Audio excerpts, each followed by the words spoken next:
Points ప్రాపర్గా పెట్టాడని అని అనుకుంటున్నారు కానీ రాము పెట్టిన పాయింట్స్ సంజన గారి విషయంలో కరెక్ట్ అయ్యి ఉండొచ్చు, కానీ మిగతా వాళ్ళ విషయంలో అసలు మాస్ మ్యాన్ విషయంలో అసలు ఈ పాయింట్స్ అసలు వరస్ట్గా ఉన్నాయి పాయింట్స్.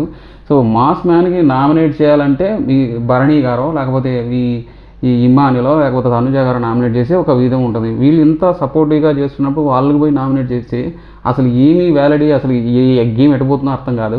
సో అలా ఉన్నాయి వాళ్ళ నామినేషన్ పాయింట్స్. సో సుమన్ గారిది అయితే మరీ ఘోరంగా ఉంది అసలు నామినేషన్ పాయింట్స్, అసలు వరస్ట్ అనిపించింది. సో ఏంటంటే చిన్నపిల్లలకి గన్ ఇస్తే సో ఎట్లా కలుస్తారో తెలియదు, నా చేతిలో గన్ ఉంది కాబట్టి అందరూ కాల్చేస్తానని చెప్పేసి సో అట్లుంది పరిస్థితి, అస్సలు వరస్ట్ ఉంది. ఇక నామినేషన్ పాయింట్స్ ప్రాపర్గా పెట్టింది ఎవరు అంటే శ్రీజ పెట్టారు. ఆ శ్రీజ పాయింట్స్ పెట్టి ఆ పాయింట్స్ని ప్రాపర్గా డిఫెండ్ చేసుకుంది ఎవరంటే దివ్య గారు. దివ్య గారి పాయింట్స్ ఎలా ఉంటాయంటే చాలా చాలా క్లియర్గా డిఫెండ్ చేసుకుంది. ఆ వొకాబులరీ కానీ ఆవిడ మాట్లాడే విధానం కానీ ప్రాపర్గా తీసుకోవడం కానీ స్టాండ్ తీసుకొని మాట్లాడడం కానీ చాలా చాలా బాగా మాట్లాడారు దివ్య గారు చాలా చాలా క్లియర్గా మాట్లాడుతున్నారు. ఫుల్ వీడియో కావాలంటే కింద లింక్ క్లిక్ చేసి ఛానల్లో మొత్తం వీడియో ఉంటుంది ఫ్రెండ్స్, ఒకసారి చూడండి.